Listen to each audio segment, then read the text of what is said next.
with Gracie, like going on tour with her, I don't know. I just like her relationship with her fandom and at these shows, and also just like outside of shows, and how inclusive she makes it.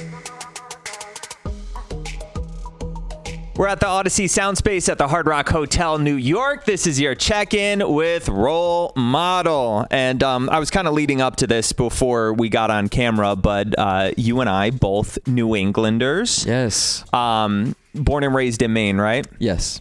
So I had been wanting to ask someone from Maine this question for a long time. You know, Maine is really like a vacation destination for, I would say, not just East Coast people, but for a lot of the country. And do you think it's deserving of that? It's a great question. I guess it depends how you look at it, because I know a lot of friends and people where I'm from in Maine. Yeah. Really don't like tourists. Okay. There's like, everyone has like bumper stickers, and yeah. People are pretty aggressive about anti-tourism in our hometown. But I don't know. I don't blame them. It is like, I say it all the time, but it's like the most beautiful place on the earth. So you do think it's special though, huh? I do. I agree. Because I grew up in Connecticut, dude, and I'm like, the beaches in Connecticut are just as good as Maine. In my opinion, I'm like, why are people flocking to Maine when I do feel like there's parts of the Jersey Shore or Connecticut that are equally? That's probably true. I have not been to, I don't know if I've been to any, I don't even know if I've been to Connecticut, to be honest, but like, I don't know. You're not missing much. It's okay. I don't know, but that's a great point. Like, why don't we push them down to the tourists, right. The tourism down to Connecticut? Send them elsewhere. Yeah. No, but that's good. You do think it's special, because sometimes I think it takes a long time for people to come full circle and then find their hometown later on in life, find the charm of their hometown, you know? For sure. I think everybody like kind of guards their hometown in a way. I'm sure LA natives, you know, feel the same way about me living there in the past 5 years, you know? I don't know. Right. So you were dabbling in hip hop when you were first getting your start. Were you aware of the New England, like, hip hop scene with Sammy Adams, Apathy, Spose, Chris Webby? Were you?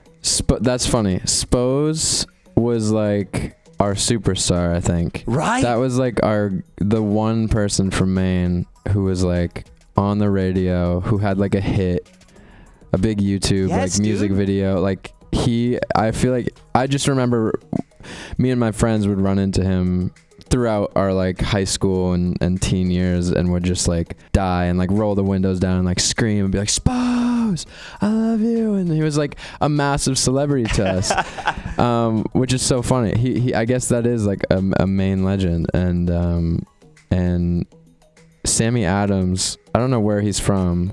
Boston. Boston? Yeah. Yes, you're right. My sister was obsessed with him, had posters everywhere. Yeah, he was a cutie. He was a heartthrob back in the day. Yes. He was like a college Bieber. Totally. Like. Yeah. That is very well put. All right, cool. So I love that Spose was a hometown hero, because you think of like what rappers were coming out of Maine. You're like, man, that's the dude. And the fact that he was still living there, that's really cool. He was massive. He used to come into I worked at a barber shop for 2 summers, like doing the phones and the front desk. Yeah. And he came in, he was friends with the owner and everything, and so he'd come in, and I used to like ask for pictures with him and everything, and he was truly like a Maine legend. Yeah, bro, we have to dig up those photos, do a carousel on Insta. That's a cool story, man. So you went through a few different name changes, and now we're here at Role Model. Are you content with this? Were there other runners up? Is another name change, you know, coming? No, I think I'm in too deep. Okay. It's a weird name to me. Like, I love my legal name, and in some ways I regret not just using my legal name. You got to do a movie, and then I feel like that'll be the transition to your legal name, right? That's a good idea. Yeah. And then I get to use that and still have... It's too late to throw out Role Model. Now I can't, you know? Was there a runner-up to Role Model, or? No. No, I guess maybe my legal name. And Yeah. Didn't do it. I don't know. It's funny. On Wikipedia, you are listed as bedroom pop. I don't even... do you know what that means? Can you explain it to me? Yeah. Okay. I feel like that was the whole first half of my career, was that word, bedroom pop. Okay. But it was like, that was the scene that I feel like I like made my way into when I first started making music under the name Role Model. And it was like the Claros, Gus Dapperton, Kuko. Yeah. There was this like very cool community of artists that were all kind of in this bedroom pop thing. And it was just like DIY, kind of lo-fi pop music. Oh, so it comes from making it in your bedroom. It's just DIY. Not like sexy ass music where like we're playing it in the bedroom to like, you know, hope some result comes out of the... Very misleading. Yeah. Very misleading. Also probably like the least sexual music ever. So it's, yeah. Bedroom pop is like, I don't know. Okay. Cool. So when you were making the transition from hip hop to bedroom pop, was there any learning curve? Or, I mean, the formula seems similar. Was there any type of major difference for you? I didn't know what I was doing. Like, I didn't have anyone around me or producers like guiding me in a studio setting ever in the beginning. And so like all this music, whether it was like hip hop before I was Role Model or the like bedroom pop indie stuff, was all me in a closet on my laptop, just like just figuring it out and like doing it what I thought was like the way to structure a song, whether it was or wasn't. And I've always said that was like my first EP, Arizona in the Summer, is still one of my favorite things because it was just, I think sometimes the best music or like art in general comes from people who don't know how to do it and totally just, can't like, even read music or whatever. Yeah. Right. I think that's the best. Sometimes like the less you know and like the less resources you have, I feel like the quality sometimes ironically like goes up. So lately, you know, you've aligned yourself with some cool people. You know, you've had run-ins with Julia Michaels, Gracie Abrams, just a lot of cool singer-songwriters. Have you gotten any piece of advice from anyone that you've formed a relationship with? Advice? Or something you've just learned like firsthand from being around someone?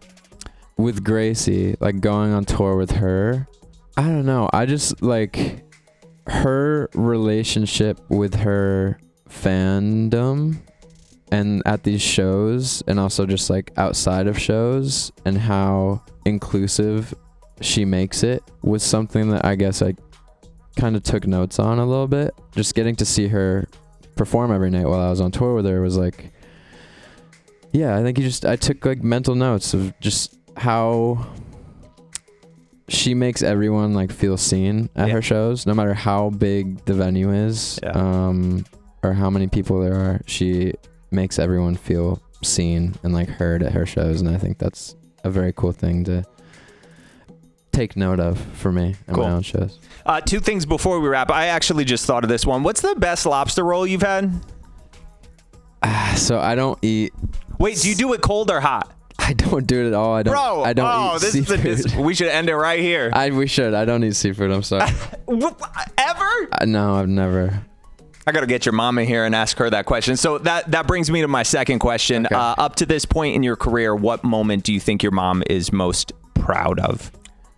She just came on stage in Boston for my biggest.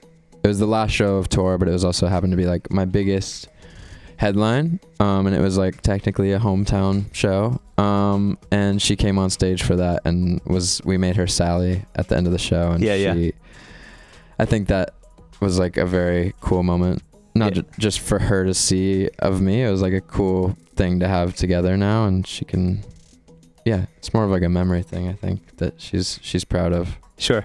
Yeah. I love it, bro. Congratulations on everything. Thank you so much. Of course. Thank you. Enjoy that video? See more interviews, more performances, and more of your favorite artists by subscribing and downloading the free Audacy app.